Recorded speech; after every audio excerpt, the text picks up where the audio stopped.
Everyone. आज हम discuss करेंगे that how accommodation works, right. Accommodation एक नेचुरल फिनोमेना है हमारी आंख का, जिसमें हम नियर ऑब्जेक्ट्स को फोकस करने के लिए अपने लेंस की पावर को चेंज करते हैं। बेसिकली हम खुद नहीं करते, but it is an involuntary action जो कि खुद ब खुद हमारी आंख करती है। कब? जब हमने नज़दीक की चीज़ों को देखना होता है। So as we all know that हमारी आंख में, ये हमारी आंख है और हमारी आंख में लेंस है, right. That is the crystalline lens. This is the cornea and this is the crystalline lens, right. Crystalline lens को पकड़ा किसने है? ज़ोन्यूल्स ने, राइट। सो क्रिस्टलाइन लेंस ऐसे ही खड़ा कैसे है आंख में? It is placed in the eye with the help of the zonules, right. ये ज़ोन्यूल्स लेंस को होल्ड किए हुए हैं और ज़ोन्यूल्स जाके अटैच कहाँ पे हो गए हैं?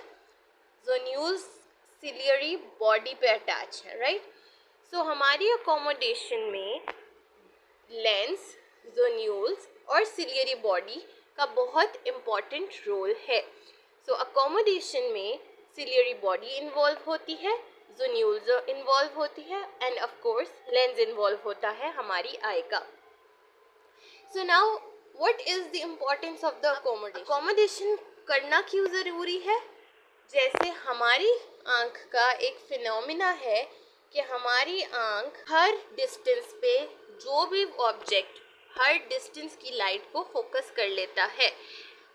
लॉट ऑफ टाइम्स जब आप कैमरा यूज़ करते हैं और पिक्चर्स को खींचना होता है, तो आप लोग एक स्पेसिफिक डिस्टेंस में अपने मोबाइल को उस ऑब्जेक्ट से रखते हैं और फिर तस्वीर खींचते हैं, राइट। इसी तरह हमारी आंख में स्पेसिफिक डिस्टेंस की, हर डिस्टेंस के ऑब्जेक्ट को क्लियरली देखने के लिए एक फंक्शन है जिसको अकोमोडेशन बोलते हैं, जिसमें हमारी आंख अपनी लेंस की शेप, इस लेंस की शेप को चेंज करता है ताकि वो हर डिस्टेंस पे जो भी ऑब्जेक्ट पड़ा है उसको देख सके। जब आप मोबाइल के कैमरे को किसी भी चीज़ के करीब लेके जाते हैं, राइट, ये देखें, ये ब्लर भी हो रहा है, ये डीफोकस हो रहा है, हमें उसे फोकस करना पड़ता है। हमारी आंख का भी कुछ इसी तरीके से रोल है। हमारी आंख ने हर डिस्टेंस पे किसी ना किसी ऑब्जेक्ट को पढ़ने के लिए अपने आप को फोकस करना है। उस फोकस करने की एबिलिटी को बोलते हैं अकोमोडेशन, ठीक है। जब भी किसी भी ऑब्जेक्ट को देखना है, उसके लिए जो हमारी आंख में लेंस है वो अपनी शेप को चेंज करेगा ताकि वो डिफरेंट डिस्टेंस के ऑब्जेक्ट्स को देख सके। उसके लिए वो अपनी शेप को चेंज करेगा और इस फिनोमेना को, इस प्रोसीजर को, इस प्रोसेस को अकोमोडेशन बोलते हैं। इसके लिए सबसे इम्पॉर्टेंट चीज़ है कि आपको पता हो कि कौन से डिस्टेंस की चीज़ों के लिए अकोमोडेशन काम करती है। जब भी कोई चीज़ नज़दीक पड़ी होगी आंख के, ठीक है, जब भी कोई चीज़ आंख के करीब पड़ी होगी तो उससे जो लाइट रेज जाएंगी वो होंगी फैली हुई, डाइवर्जेंट रेज ऑफ लाइट हमारी आंख में एंटर होंगी। लेकिन जब भी कोई ऑब्जेक्ट डिस्टेंस पे मौजूद होगा तो उससे सीधी लाइट रेज हमारी आई में एंटर होंगी। अब दोनों को फोकस करने के लिए हमारी आंख का फिनोमेना क्या है? डिफरेंट है। जब हमने दूर की चीज़ों को फोकस करना होता है तो हमारी आंख अपने लेंस की शेप चेंज नहीं करती, वो इजीली हमारी आई ऑब्जेक्ट को फोकस कर देती है रेटिना पे। लेकिन जब कोई भी लाइट रे फैली हुई आ रही है, जिसे हम डाइवर्जेंट रेज ऑफ लाइट बोलते हैं, तो उन डाइवर्जेंट रेज ऑफ लाइट को रेटिना तक फोकस करने में मुश्किल होगी। क्यों? क्योंकि जो मोर डाइवर्जेंट लाइट है उनको मोर पावर चाहिए, ज़्यादा ताकत चाहिए कि इन फैली हुई रेज को एक ही जगह पे फोकस किया जाए। लेकिन जो लाइट रेज सीधी आ रही हैं उनको फोकस करने में ज़्यादा कोशिश या ज़्यादा पावर नहीं चाहिए।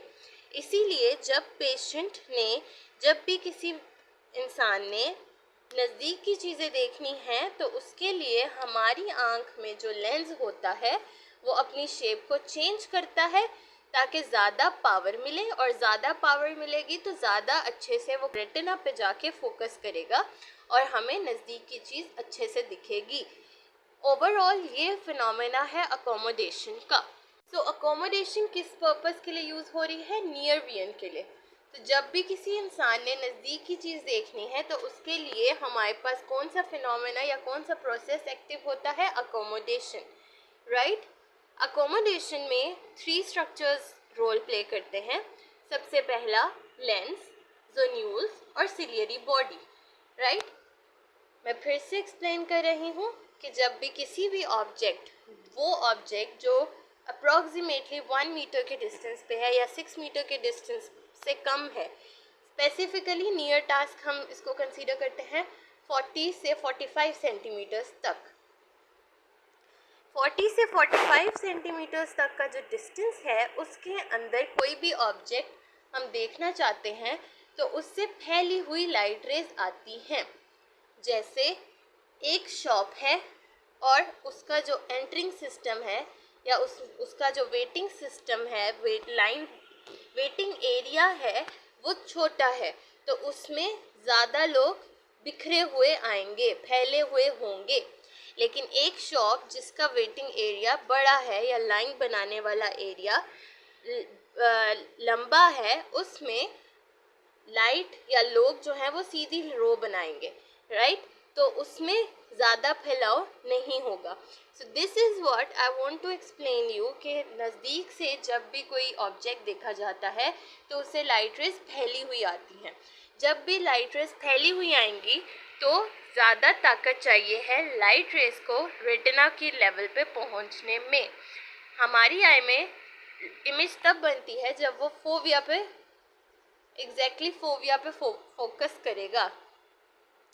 लेकिन अगर फैली हुई लाइट रेस को फोकस करने के लिए ज़्यादा ताकत चाहिए है, उसी तरह जैसे जहाँ पे रश होगा उस एरिया में, ट्रैफिक एरिया में ज़्यादा पावर चाहिए या मोर पावर, ताकि ये रश जो है ख़त्म हो सके as compare to the area जहाँ पे लाइन बनी है प्रॉपर, जहाँ रश है कम लेकिन प्रॉपर एक क्यू बना हुआ है।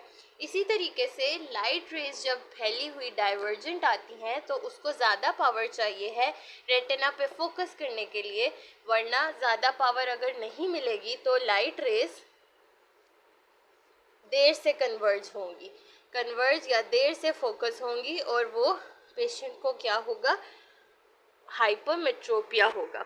क्यों? क्योंकि जो लाइट रेज हैं वो फोकस क्या हुई हैं? वो देर से फोकस हुई हैं, और जब हमने उसको टाइमली फोकस कराना है तो हमें लाइट रेज का प्रॉपर रेटिना पे फोकस करने के लिए ज़्यादा पावर चाहिए। सेम जैसे यहाँ पे रश ख़त्म करना है लेस वेटिंग एरिया में, लेस ऐसे एरिया में जहाँ ट्रैफिक कम है उसमें रश कम कैसे होगा? ज़्यादा टाइम लेगा।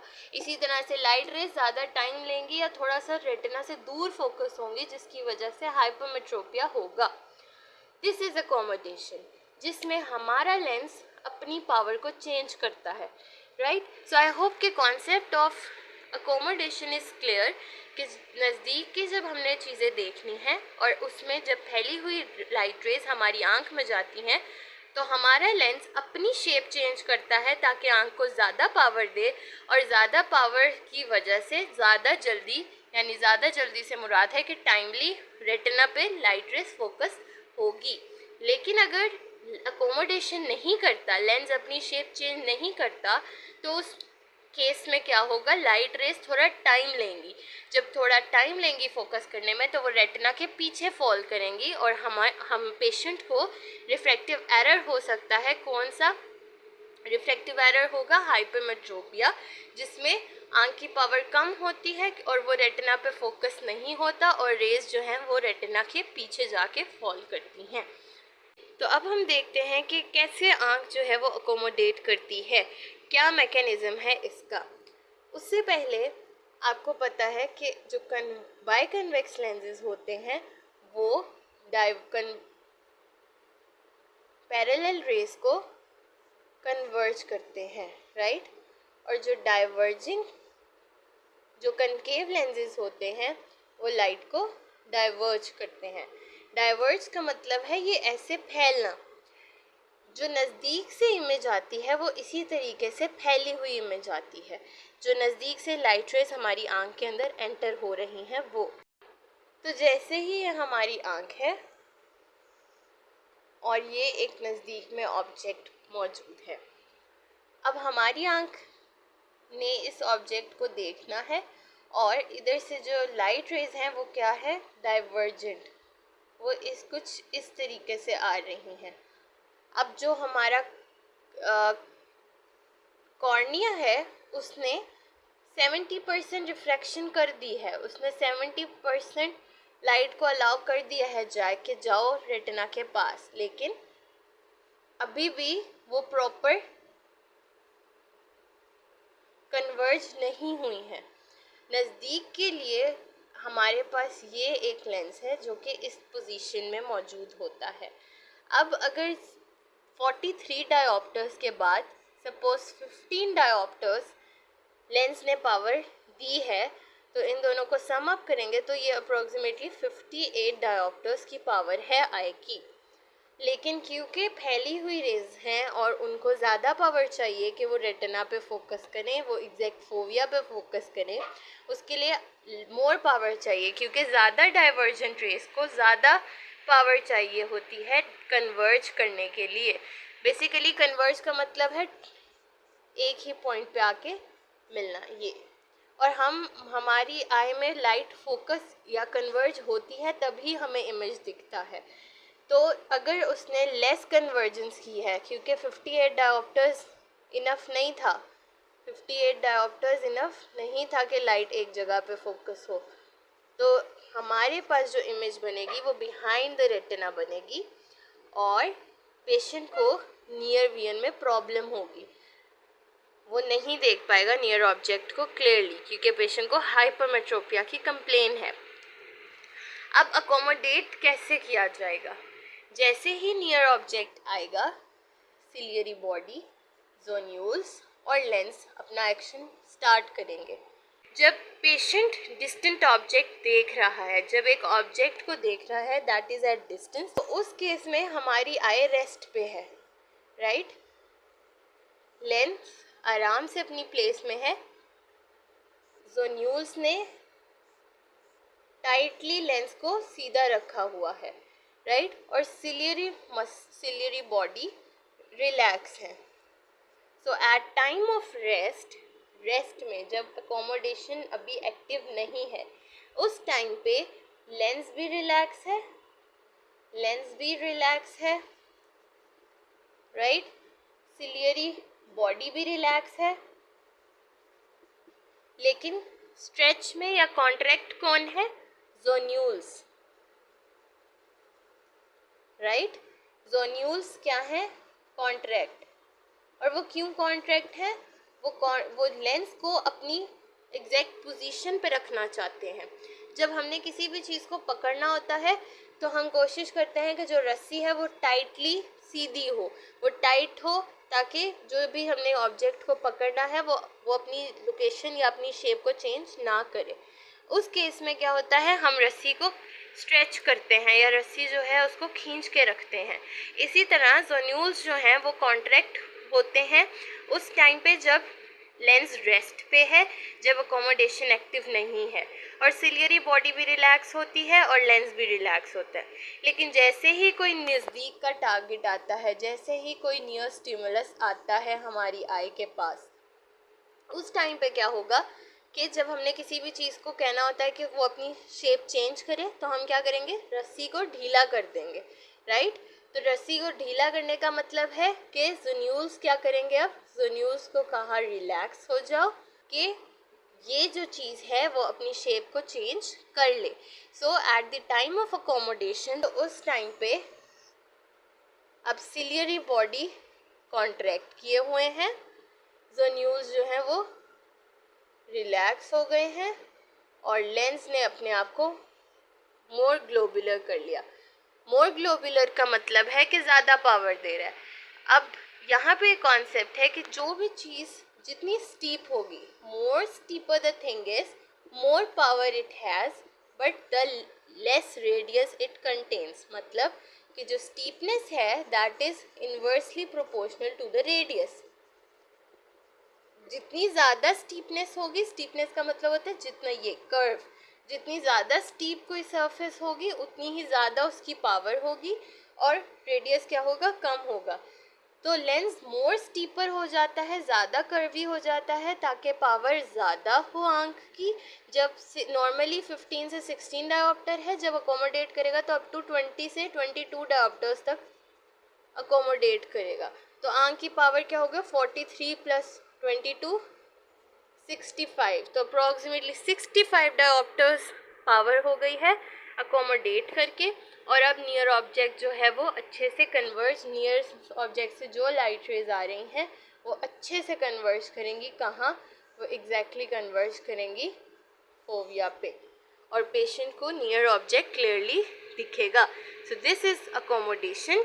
और अकोमोडेशन में क्या होगा, अकोमोडेशन में जब पेशेंट अकोमोडेट करेगा,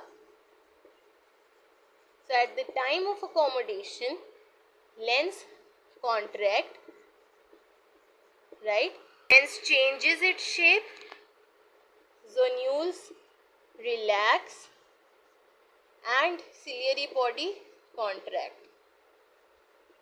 so lens क्या हो जाएगा, more globular, राइट लेंस जो है वो मोर ग्लोबुलर होगा। Eight the time of rest जो है लेंस क्या था, फ्लैट, जोन्यूल्स क्या थे, स्ट्रेच पोजीशन में थे, कॉन्ट्रैक्ट थे, और सिलियरी बॉडी रिलैक्स थी। लेकिन जैसे ही नियर ऑब्जेक्ट या नियर टारगेट आया, लेंस जोन्यूल्स रिलैक्स हो गए, सिलियरी बॉडी ने उन्हें खींचा ताकि जोन्यूल्स रिलैक्स हों और लेंस जो है मोर ग्लोबुलर हो। सो this is accommodation all over, जिसमें आंख अपनी पावर को इंक्रीज करती है टू सी नियर ऑब्जेक्ट, और तभी इंसान नियर ऑब्जेक्ट देख सकता है जब तक आंख अपनी पावर को इंक्रीज करेगी। और normal accommodation is only up to 2.5 diopters, right. तो हमारी आंख कितना अकोमोडेट कर सकती है, हमारी आंख 2.5 डायोप्टर्स अकोमोडेट कर सकती है। सो एनी पर्सन जिसके लेंस की एबिलिटी है या लेंस की पावर है नॉर्मल 18 डायोप्टर्स, वो 2.5 डायोप्टर्स अकोमोडेट करके 20.5 डायोप्टर्स की लेंस को पावर दे सकता है। So normal accommodation is always 2.5 diopters, यानी कि लेंस अपने आप को इतना स्टीप कर लेता है कि वो अपनी ओरिजिनल पावर से 2.5 डायोप्टर्स एक्स्ट्रा पावर दे सकता है। तो जो लेंस है वो 2.5 डायोप्टर्स तक अपनी शेप चेंज करके 2.5 डायोप्टर्स तक की पावर दे सकता है in order to see the near objects.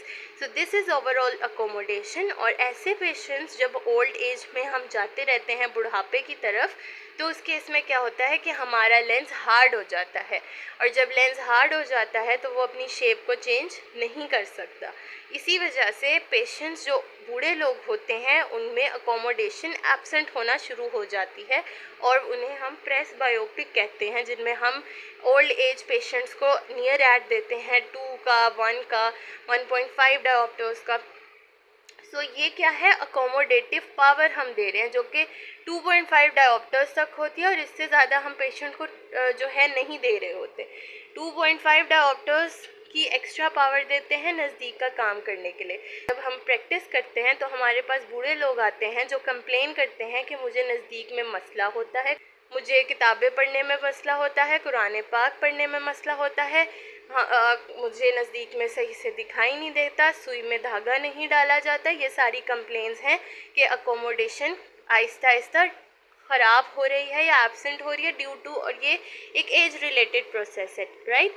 बुढ़ापे में जैसे जैसे जाते जाएंगे हमारी आंख कमज़ोरी की तरफ जाएगी, तो उसमें अकोमोडेशन क्या होगी, एब्सेंट होना शुरू हो जाएगी।